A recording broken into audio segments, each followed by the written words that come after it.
we are joined by political analyst Dr. Levy Ndou to make sense of it all for us this hour. Doc, thank you so much for your time. First things first, I know you were listening in there to the reaction that's coming out of the court now. First of all, let's get your reaction to the reaction of the EFF right now, even going as far as singing that controversial song. Good morning to you, Mqodisi. Good morning to the viewers at home. Thank you for having me. This is a very difficult moment for both the EFF and their leader, Mr. Malema.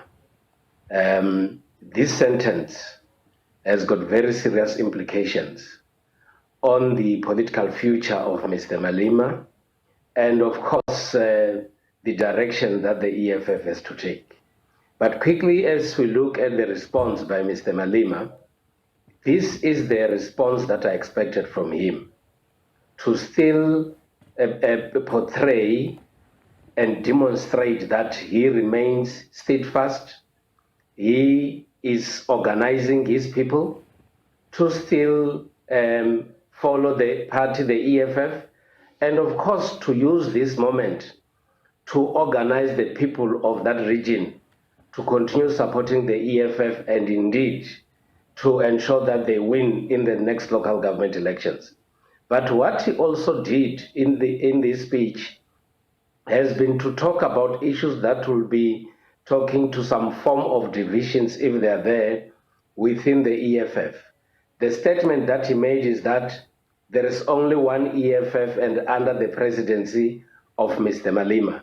And that, for me, that statement is loaded because it says that even though there is this kind of a sentence, you still need to be aware that I remain in charge, I remain the leader of this party, and if there is anybody who will want to take advantage of this situation, that person should know that the leadership of the EFF is still under Mr. Malema. And of course, it is exactly what we would expect from a person who is in his position.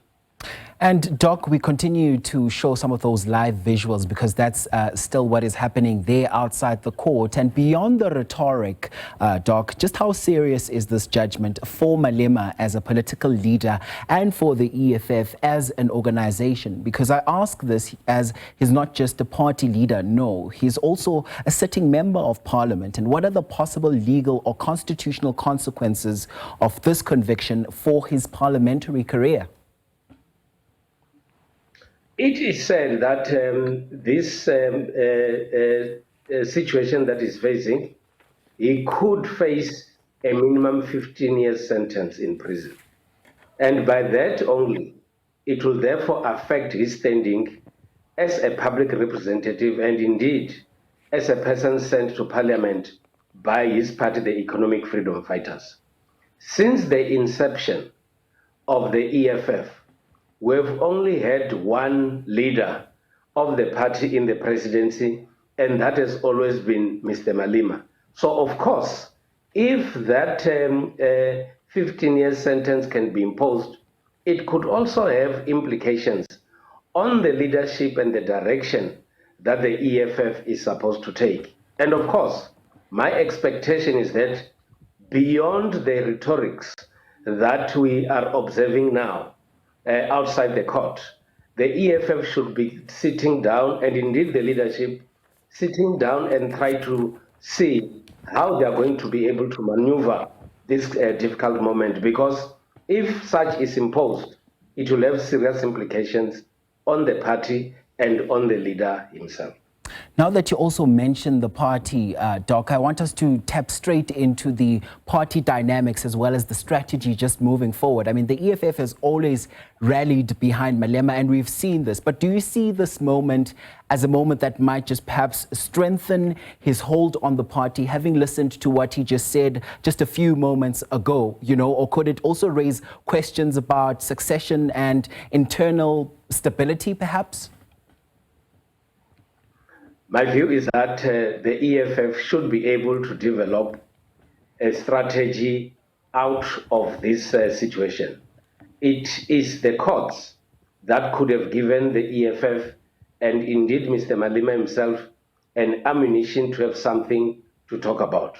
when they will be campaigning and when they'll be galvanizing support for the EFF, they should also be using this kind of judgments to be able to advance their interests moving forward. It will also be an opportunity for Mr. Malema himself to be able to stamp even more authority on the party, because he can also play a victim card and say, I'm being ill-treated by the courts of this country and I need the support of you as the ground forces, like he said today. So he can still use this in order to build an even much bigger EFF. So this will be a very good opportunity for the EFF. They can also use this to strengthen provinces. We have had the deputy president of the EFF introducing other leaders from different provinces.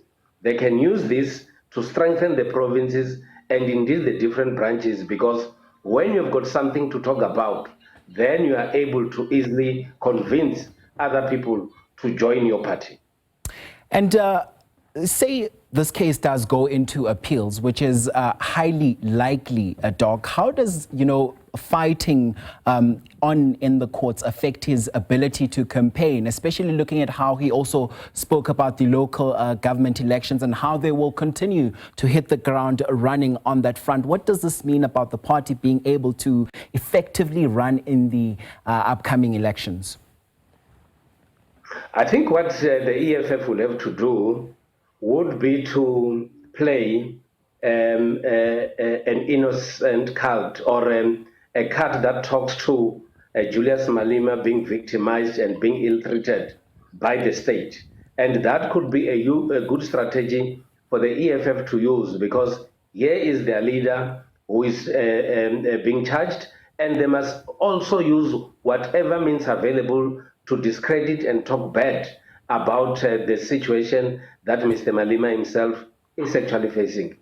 But moving forward, you still need to have different opposition parties or other parties talking in defense of the legal system. And I expect to hear other parties, when they talk against the EFF, they'll always be putting an emphasis on the rule of law, on how public representatives are supposed to behave in the public space. But what we need to note as well is that you still have supporters who would not care about this situation, who are prepared to die for Malema and the EFF.